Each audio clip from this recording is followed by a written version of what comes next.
A él le gusta escucharse a sí mismo. La verdad es que tanto rollo para que venga el presidente Biden de Estados Unidos y mostrar que son grandes amigos, que también con sus esposas se llevan muy bien y tal, ¿no?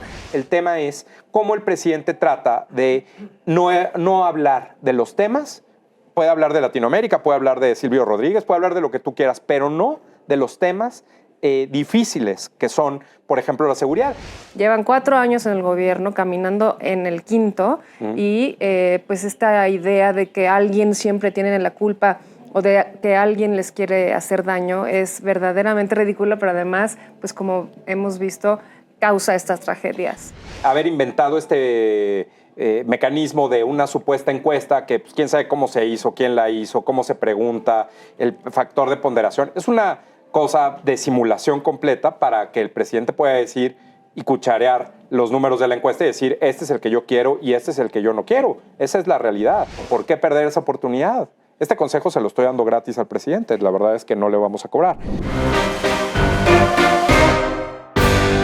Amigas y amigos, ¿qué tal? ¿Cómo están? Gracias por acompañarnos nuevamente en una emisión de El Ridículo de AMLO, donde analizamos pues las afirmaciones, las expresiones más extrañas, más raras, más ridículas del presidente López Obrador en las conferencias de prensa. Y me acompaña nuevamente Georgina Gagiola. ¿Cómo estás? Muy bien, Luis. ¿Tú cómo estás? Bien, muchas gracias. Pues nuestro segundo programa me parece muy bien, y gracias a todos por suscribirse, por darle like, por estar pendiente de lo que estamos haciendo en Atypical, y les quiero platicar lo que vamos a ver el día de hoy.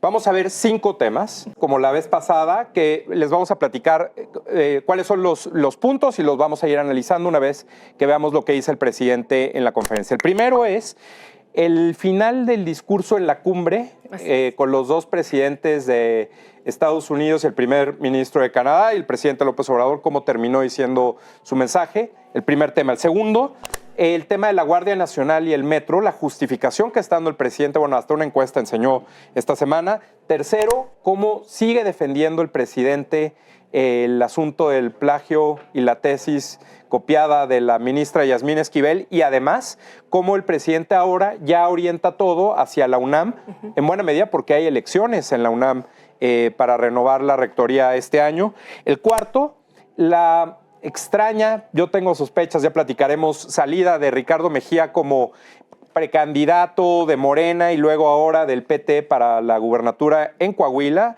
y además, bueno, pues por supuesto todo lo que eso implica para las elecciones locales en este año. Y por último, una sección que tú sugeriste y que quiero que nos platiques más al rato, cómo es que se te ocurre que pensemos en algo así para revisar pues las afirmaciones clásicas del presidente, y en este caso vamos a ver el tema de que el presidente ha prometido que vamos a tener un sistema de salud como el de Dinamarca. ¿Cuántas veces lo ha dicho? En fin, ya sabes, ¿no? Todos estos temas. Entonces, si quieres, ¿por qué no empezamos con nuestra primera mención del presidente, que es lo que dijo en la cumbre al finalizar el mensaje a medios, y que además lo hizo después de una larga exposición del presidente sin dejar hablar a Trudeau y a Biden? Vamos a verlo. Pues todo esto es lo que hemos tratado. Ya me pasé del tiempo y hay mucho frío. Muchísimas gracias. El presidente, después de que, ya sabemos, ¿no? Cuando el presidente va a un evento o va fuera del país, las conferencias de prensa no se dan, es decir, nada más se dan cuando está en un entorno controlado, donde el presidente tiene cómo saber a quién le da la palabra, quiénes preguntan, cuánto se extiende y así.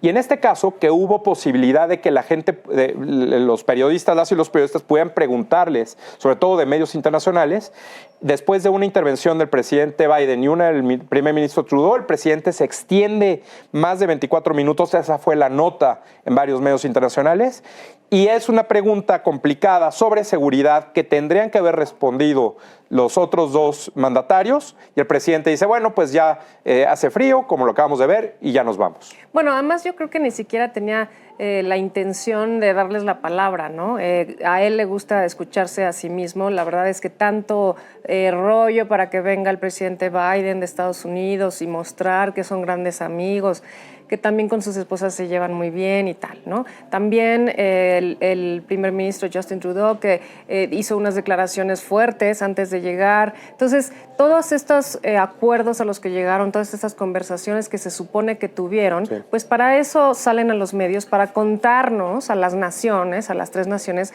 de qué se trataron sus conversaciones. Y ni siquiera les dio la opción de platicar, de contestar. Incluso el presidente Biden dijo, no pude contestar, sí, ya contestaré después en otro momento. Y me parece no solamente pues, que nos dejaron a nosotros sin elementos de saber de qué se trataron los temas, a qué llegaron, a qué acordaron.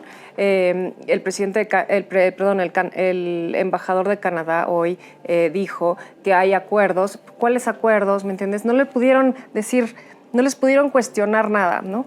Y también me parece una grosería, sí, diplomática no poderles dar la palabra. Y también lo había hecho, ¿te acuerdas? En la Casa Blanca cuando fue de visita, que son visitas muy cortas, que están muy programadas.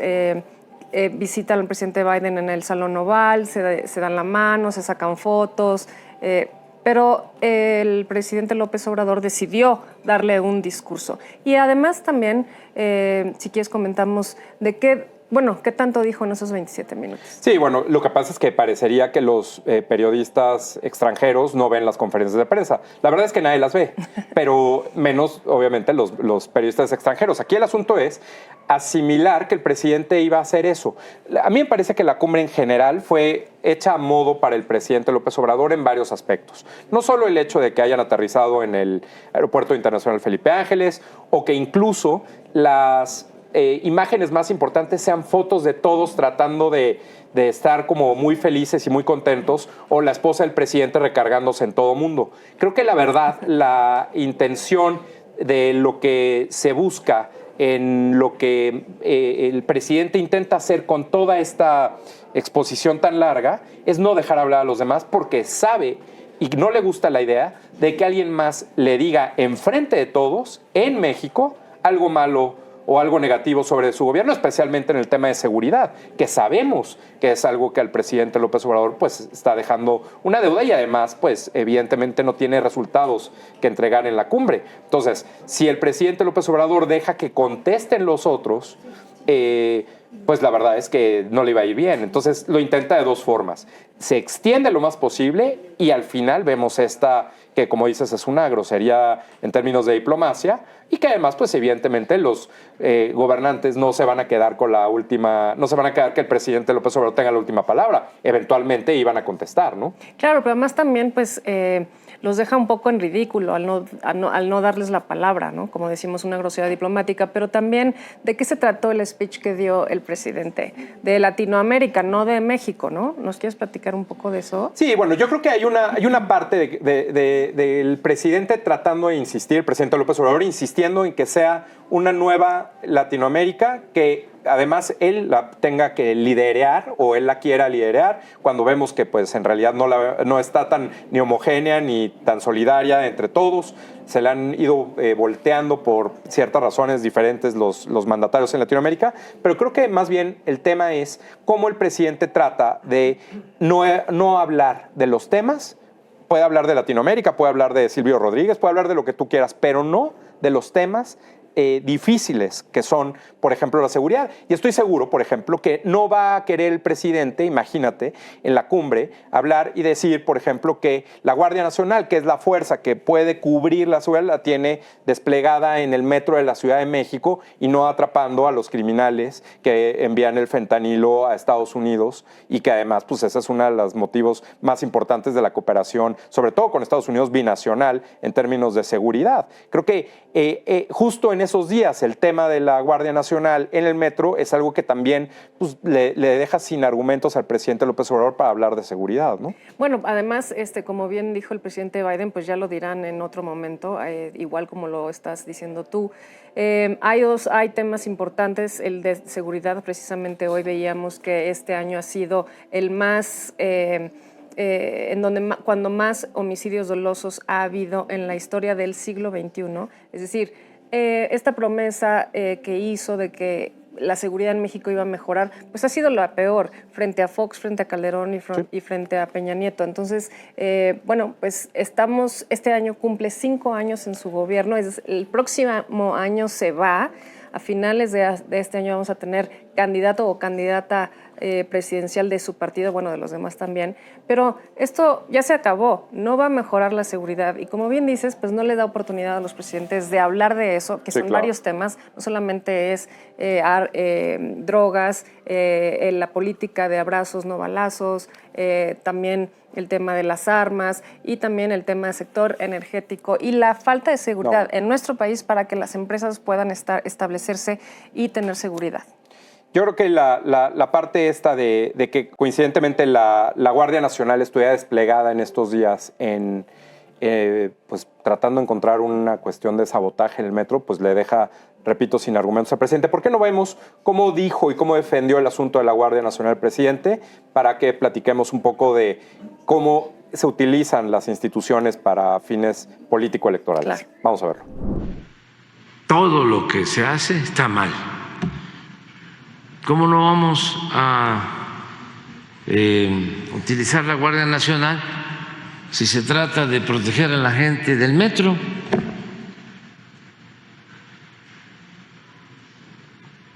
¿Por qué no hacerlo?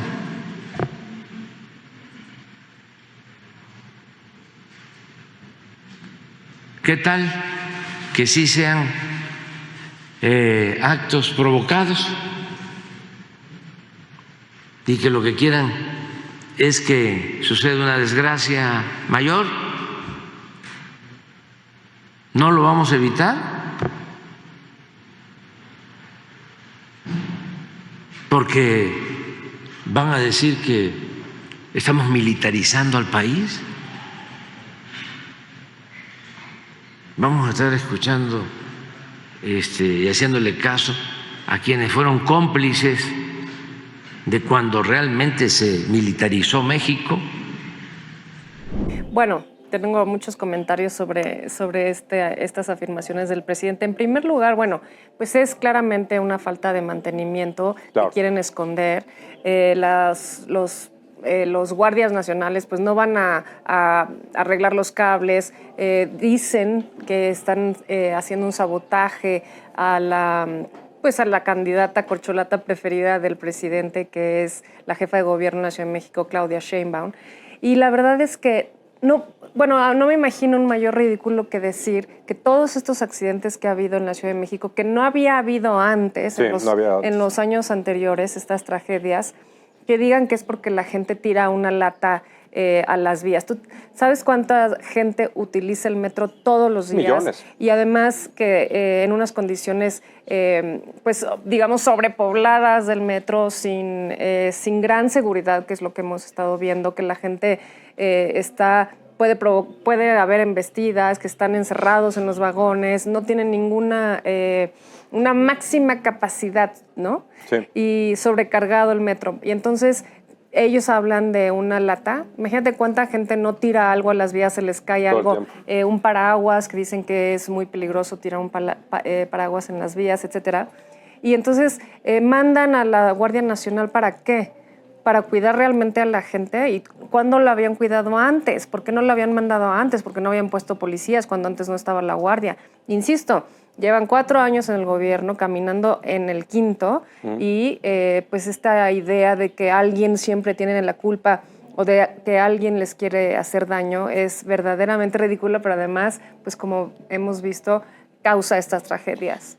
Fíjate, hay 2 cosas. Una, como mencionas, el siempre estar buscando un culpable fuera, ¿no? Un sabotaje, es que es una campaña en mi contra o en contra de nuestro movimiento, como lo quiera llamar el presidente. Pero la otra es, en concreto, esta parte de que el presidente piense que teniendo a la... Para empezar, la policía debiera estar en el metro. Hay suficientes policías en la Ciudad de México para los fines que él quiere, que es estar vigilando que no haya un supuesto sabotaje. Lo podría hacer perfectamente la policía. Hay estados, ciudades, municipios que no tienen fuerza policíaca, que necesitan de la Guardia Nacional y que la violencia, ahí sí hay violencia, ahí hay homicidios. Claro. El presidente está tomando recursos de donde debieran estar y que no están ahí. primera cosa, como dices, siempre el peor es la amenaza de alguien queriendo sabotearnos. Pero la otra es, el presidente y sus voceros recurrentemente, en las conferencias de prensa sobre todo, siempre plantean el peor escenario posible. Es decir, la pandemia creció, pero si no hubiéramos actuado como lo hicimos, estaríamos 10,000 veces peor o habría muchos más muertos. Siempre se imaginan un escenario que no ocurre y lo comparan peor con el que está sucediendo para comparar y decir, bueno, pues estamos mal, pero podríamos estar peor. Bueno, siempre podríamos estar peor en todo. Sí, claro. Y el presidente insiste, en este caso lo vuelve a hacer. El que diga que siempre podemos estar peor es una forma de aceptar que estamos no mal, sino muy mal, y que lo único que le queda es imaginarse que podremos estar peor. El presidente dice, ¿qué tal si sí es un sabotaje? Entonces imagínate que con esa idea, ¿qué tal si alguien quiere molestarnos? ¿Qué tal si alguien quiere hacer cualquier cosa? Todo está justificado. Claro.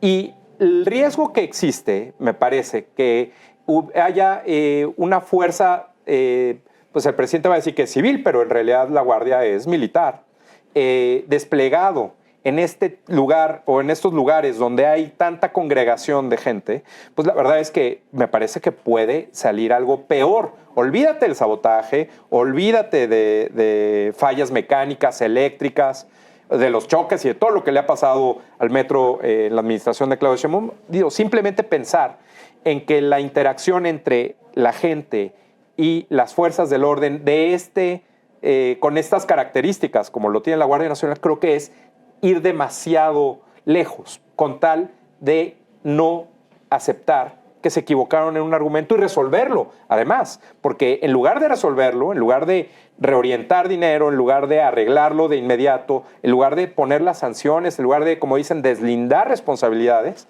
simplemente el gobierno dice, vamos a doblar la apuesta y a decir que es un sabotaje en nuestra contra. Bueno, la verdad tienes razón, pero además tú te imaginas que se te acerque un guardia nacional a decirte no puede grabar, o toda la gente está utilizando sus teléfonos de alguna manera. Claro, para eso son.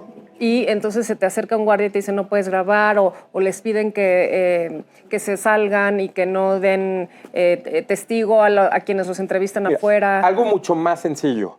Cuando la Guardia Nacional se despliega en la frontera, en la frontera sur, necesitan tener un protocolo de comportamiento y de uso de la fuerza. Evidentemente eso se ha trabajado por décadas. En la Ciudad de México la policía, cada vez que hay una marcha, hay un debate sobre el uso de la fuerza y que si los encapsulan y si los tocan, ya sabes, todo lo que hay que tener mucho cuidado.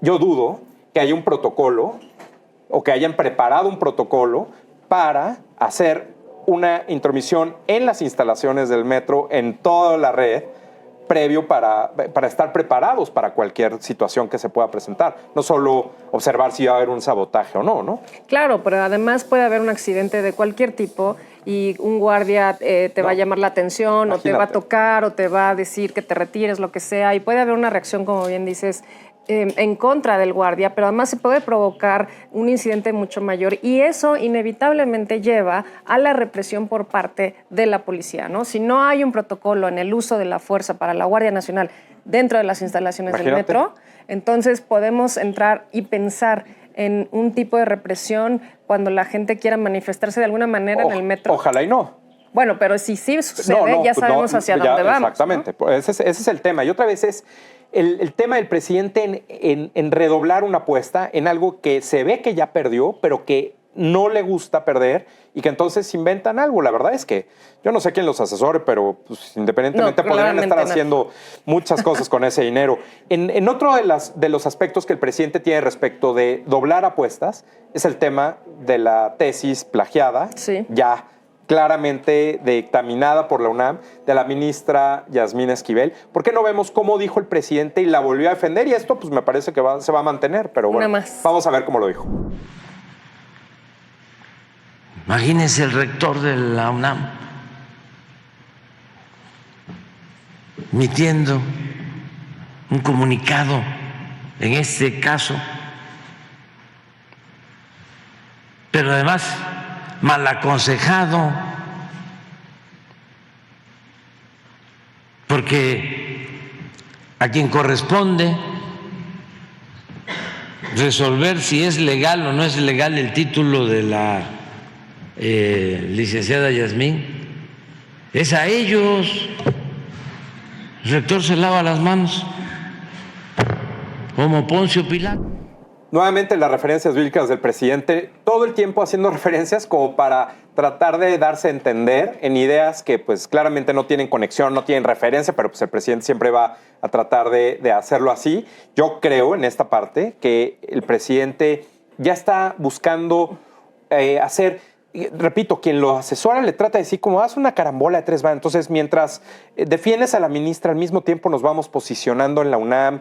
O sea, como si fueran genios de la estrategia política, y la verdad es que acaban siendo este tipo de declaraciones que, pues, la verdad no vienen al caso. Pero además peligrosas, porque como nos dijiste al principio del programa, pues este año se renueva la rectoría, hay elecciones en la UNAM, y esto pues solamente es aventar un fósforo a un charco de gasolina. La UNAM básicamente no se toca, ¿no? Siempre es muy delicado el tema de la UNAM. Pero además, bueno, tenemos que explicar un poco, o me gustaría explicar un poco el tema de si quién puede cancelar un título o no. Que además ese no es el tema. El tema es que la ministra copió su tesis, la plagió, ya está demostrado. ¿Ya? El comité de la UNAM ya dijo que sí fue un plagio. Pero entonces él distrae la idea con que ahora el malo del asunto es el rector, el doctor Enrique Graue, ¿no? El título de la UNAM, lo ha explicado el abogado general, pues lo expide la universidad. Sí. Y la UNAM no tiene no tiene ley, digamos, no tiene normas interiores para quitar el título que una vez emitió, basado en que alguien hizo plagio o hizo trampa o engañó, etcétera. No está dentro de los principios de la universidad. Okay. ¿No? Pero lo que sí hace la SEP, ¿no? Porque lo que dijo el presidente es que se lava las manos como Poncio Pilatos, es que la UNAM, lo que sí hace la SEP es emitir una cédula profesional, ¿no? Entonces eso es diferente, que claramente no lo tiene suficientemente claro ni él ni la Secretaría de Educación. Sí. Entonces tú te titulas, te expiden un nivel académico, cualquier universidad, y después te dan una cédula profesional para que puedas ejercer esa profesión. Y eso sí lo hace la SEP. La SEP sí podría retirarle una cédula profesional si, claro, obviamente no fuera su amiga querida, la ministra Yasmín. Y sobre todo aquí el presidente lo que está diciendo es, no solo salió a decir él, sino también pues algunos de los voceros, que el delito había prescrito, que el asunto ya no, como fue hace mucho tiempo, pues ya perdió su posibilidad de ser sancionado. Pero la verdad es que es una acción o un derecho que se renueva permanentemente, porque todos los días estás ejerciendo de acuerdo con la profesión que tienes, y en este caso, pues con el título. Entonces, sí hay un debate, pero aquí el tema, volviendo, y no perdamos de vista, es que la ministra que el presidente puso, 1, 2, que es esposa de su amigo, 3, que el presidente ha votado, esta ministra, las iniciativas, los temas, las discusiones del presidente que han llegado a la Suprema Corte, ha votado a favor o del lado del presidente. Esa ministra plagió una tesis y ya es completamente sin discusión. Ya la sanción es otra cosa, pero esa cuestión sería lo mínimo necesario para que renunciara, para que se fuera. Está desacreditando a la UNAM. Sí. Y este debate ha generado pues, un problema para la UNAM y otras instituciones de educación superior, pero también está afectando a la Suprema Corte de Justicia y a los demás ministros. La ministra no entiende que además la forma en la que manejó, lo habíamos platicado la vez pasada, la forma en la que manejó mintiendo e inventando y falsificando documentos para defenderse, pues también te deja dudas respecto de cómo una ministra argumenta, defiende o explica sus decisiones en la Suprema Corte, que sabemos pues, es una de los poderes de la Unión y que tendríamos que tener confianza ciega e indiscutible sobre ello. Entonces yo creo que ahí hay un tema del presidente que además, me parece, no ha entendido el poco valor que tiene ya la ministra Yasmín Esquivel como una actora o actriz política en el entorno, y que en realidad lo que más le conviene, me parece, es que se vaya y que ponga a otra persona y que cumpla el periodo completo, porque al momento de que se vaya la ministra, que renuncie como quiera, que le dé un puesto de gabinete, lo que sea, pero que no atente contra las instituciones, que me parece es algo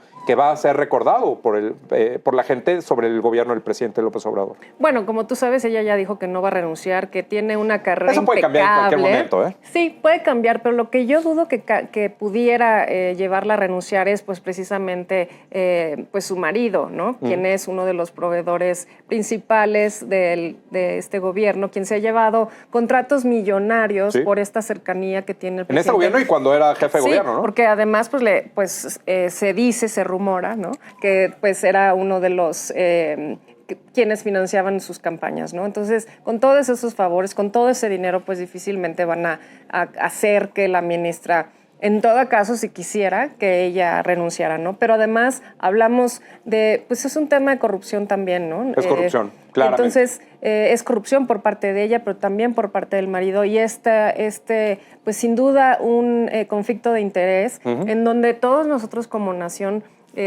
salimos afectados por las decisiones que ella toma, por el voto de una sola persona que puede revertir los votos de los demás, el fallo de solamente 11 personas, una de ellas que eligió el presidente, y todas las consecuencias jurídicas que tiene para nosotros en nuestra vida diaria. No es poca cosa. No, estoy completamente de acuerdo. Aquí el tema es, nuevamente, ¿por qué el presidente permite que, en lugar de que se esté hablando de lo que él llama la cuarta transformación, esto que es a la altura de la independencia, la reforma, la revolución, los avances, el cambio, etcétera, todo esto, estemos hablando de un pleito de estos cuando lo puede resolver en un minuto? Porque si quisiera, el presidente sabe que se puede apartar a quien él quiera o puede acercar a quien él quiera.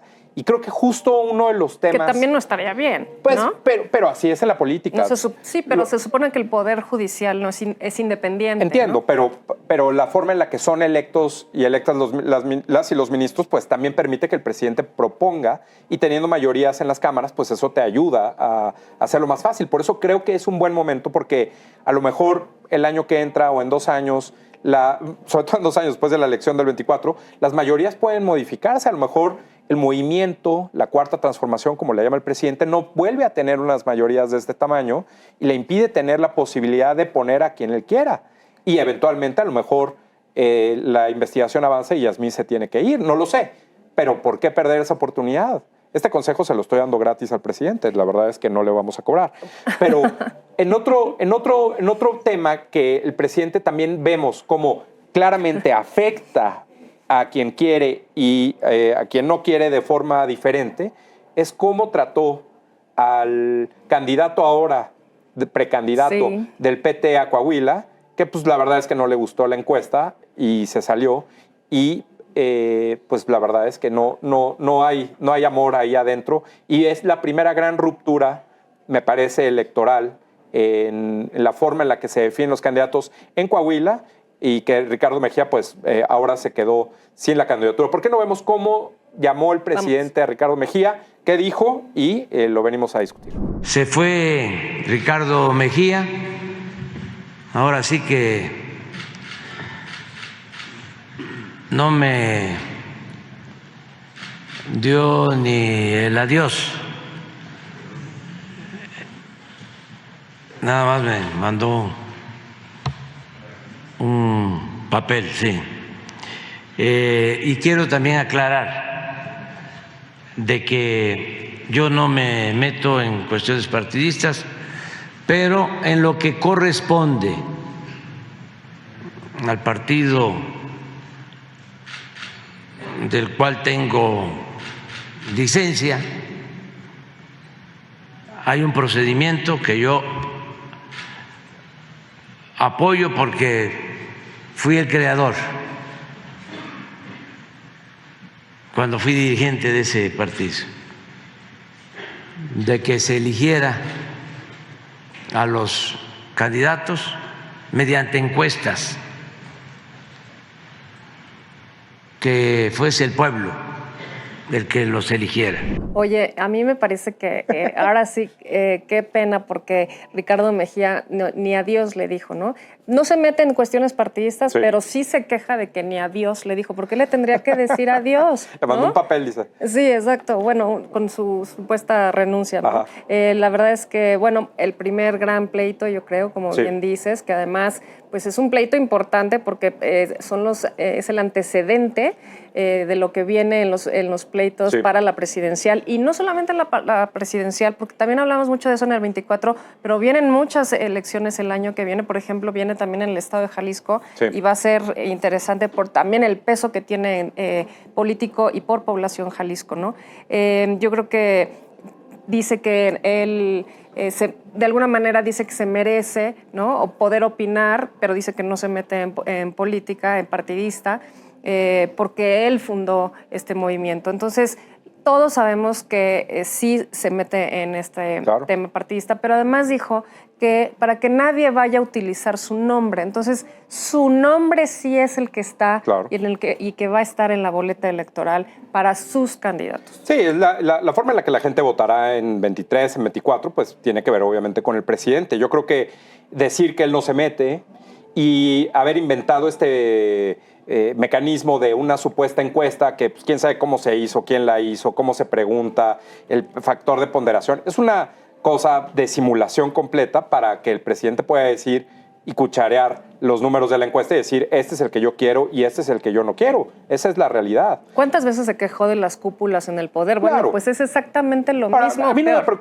me preocupa que los partidos no sean democráticos al interior. Los partidos siempre, bueno, históricamente pueden ser muy cerrados, pero aquí el tema está en que esto que le está pasando o el que le pasó ahora a Coahuila, vamos a ver si le pasa en otros lugares, a mí me parece que puede suceder, le pasó al PRI en 97 cuando empezaron a hacer internas entre los candidatos a gobernador. Y de hecho, Sí. la razón por la cual el PRD en su momento, el partido al que pertenecía el presidente López Obrador, empezó a ganar gubernaturas fue porque había rupturas de candidatos que no salían electos en los procesos internos y después competían por el PRD en una alianza todos contra el PRI. Ahora podría parecer que pudieran competir en alianzas todos contra Morena, con tal de ganar la elección como sea, saliendo de un proceso de ruptura interna. Me parece que eso el presidente no lo ha medido y puede ser algo que puede repetirse constantemente en el futuro. Digo, no, Morena no se acaba en el 24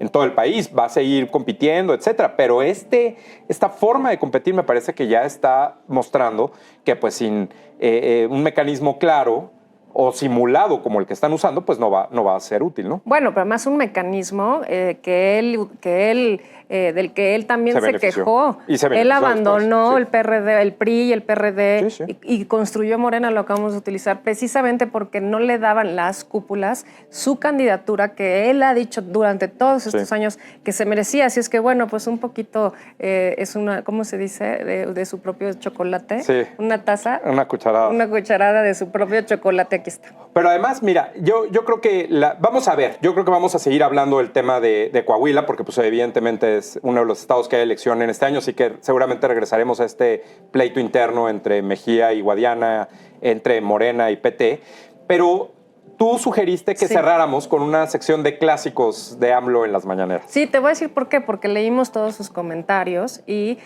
bueno, algunas Por personas... cierto, hay Ujú. que decirles que se suscriban y que le den like, ¿no? Sí, por favor. Y bueno, nos ocupamos en leer sus comentarios. Muchas gracias por tomarse Sí, su muy tiempo. buenos comentarios, Y uno gracias. de los temas que me llamaron la atención es que algunas personas nos pidieron saber más datos, o algunas personas dijeron que nosotros estábamos inventando estos temas. Aquí están las declaraciones del presidente. Todo está contado. Es andresmanuellopezobrador.org.mx. Sí. Y además de que ustedes lo tienen medido, pues Sí. él es el que está hablando. Nosotros no estamos inventando nada de lo que dice el presidente. Pueden ver los videos completos, etcétera. Nosotros no hacemos trampa, No ¿no? cuchareamos. Como en la corte. Bueno, y bueno, uno de los temas ahora que han subido otra vez los casos de COVID, Sí. y que desafortunadamente, pues yo no veo vacunación ni contra influenza ni contra COVID. Todo se relajó ya. Todo se ha relajado, Sí. pero siguen estas enfermedades. Y bueno, y sobre todo, esta promesa de decir, que a finales de este año, que insisto, es el último año del presidente López Obrador, vamos a tener un sistema de salud como en Dinamarca. ¿Por qué en Dinamarca? Porque lo que le gusta al presidente es decir que somos un país o tendemos a ser un país socialdemócrata donde todos son iguales, donde todos pagan impuestos, donde todos los impuestos se usan bien. Evidentemente, pues es el primero que ha dividido al país entre fifís y... Es una broma, ¿no? Sí. ¿Por qué no vemos cómo dijo o cómo ha dicho este tema de la salud de Dinamarca y regresamos y platicamos unos números? El año próximo, a más tardar a finales, ya tenemos un sistema de salud pública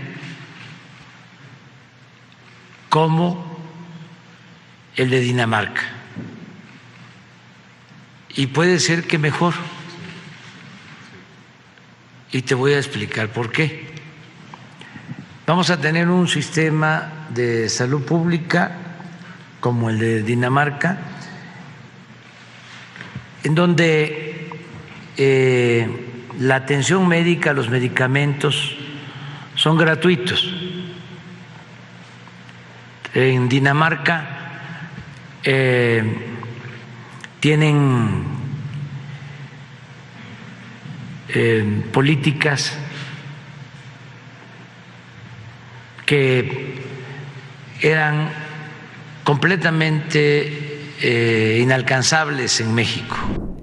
Fíjate cómo dice el presidente 3 veces que quiere un sistema de salud como el de Dinamarca, ¿no? Pero bueno, en fin, independientemente de que así es como él percibe las cosas, que pues yo lo que recuerdo es que los medicamentos pues eran gratuitos, ¿no? Y bueno, que se supone que son, ¿no? Por lo menos había más que ahora, sí. De entrada, ¿no? Pero el presidente, nosotros tenemos medio, la primera vez que dijo esto de que íbamos a tener un sistema de salud como el de Dinamarca, fíjate, fue el 15 de abril del 2019, sin pandemia. La pandemia no existía en ese momento. Sí. Entonces, era un pretexto del presidente para eliminar el Seguro Popular y empezar con el INSABI y tratar de decir que el INSABI, al ser diferente de lo que ya existía, esta infraestructura que ya estaba bien organizada, funcionaba, en fin, podría tener cosas que se mejoraran, sí, pero también el presidente quería su propio sistema de salud. Empezó a decir que en 2019 que ya lo tendríamos el año que entra, y luego que el año que entra, y luego que en mediados de 2023, y ya dijo que ahora, finales de 2023. Lo ha mencionado 16 veces que vamos a tener un sistema de salud como el de Dinamarca, y pues la verdad es que eso no va a pasar. Bueno, y que Dinamarca es un país chiquitito que no tiene nada que ver con la realidad mexicana ni la realidad social latinoamericana. No tiene nada que ver, no sé por qué lo compara con Dinamarca. Y se supone que los medicamentos en México deben de ser gratuitos. Y uno de las grandes diferencias que hay en México es este uso del sector salud, sí. Que muchísima gente no puede acceder a tratamientos largos, bueno, ni siquiera a una cita. Y mucha gente cada vez recurre más al servicio privado, ¿no? Y la gente tiene que comprar sus medicamentos, pagar al doctor, pagar sus estudios. Realmente un sistema de salud que está quebrado, que no da servicio, que siempre hay colas, que no te atienden. Conozco 1000 casos. Muchísima gente que desafortunadamente falleció o que perdió algún órgano o que perdió algún miembro del cuerpo por negligencia médica, porque no había medicamentos, porque no había personal suficiente, etcétera. Una de las cosas que estaba escuchando también hoy en la mañana era justo el tema de los médicos. Trajo médicos de Cuba, sí. Le bajó el sueldo a los médicos cuando empezó su sexenio, me acuerdo perfecto. También fue un asunto personal, familiar, en donde soy testigo de todas estas cosas y que desafortunadamente lejos estamos de que sea Dinamarca, ya casi como dicen por aquí. Sí, yo creo que ahí el presidente busca, evidentemente, simular algo y ocultar algo de que no está sucediendo, que no le está saliendo bien, y que lo que a fin de cuentas va a pasar es que no solo está quebrado el sistema de salud, sino que pone presión a la economía en general, porque aunque el presidente le dé dinero a la gente, o le dé incluso más dinero, si antes no les cobraba los servicios de salud, pero ahora sí los cobra, entonces la gente tiene que usar ese dinero que le da el presidente y entonces regresa al gobierno. Creo que ahí hay incluso como una trampa de parte del presidente en sus programas sociales, donde cada vez los gastos son mayores para la gente que tiene menos dinero, olvídate de la inflación y todos estos temas, y que en realidad pues ni siquiera su plan de ayudar a los más pobres, como él ha dicho y ha presumido, no está saliendo como él quiere. Bueno, digo, yo creo que podríamos extendernos más en este tema, pero se nos acabó el tiempo y pues lo único les diría que se suscriban, que le den like, que nos acompañen la próxima semana y que podamos volver a platicar y a revisar todos los ridículos de AMLO en las conferencias. Te agradezco, Jorge. Gracias a ti, Luis. Hasta luego y gracias por sus comentarios nuevamente. Gracias.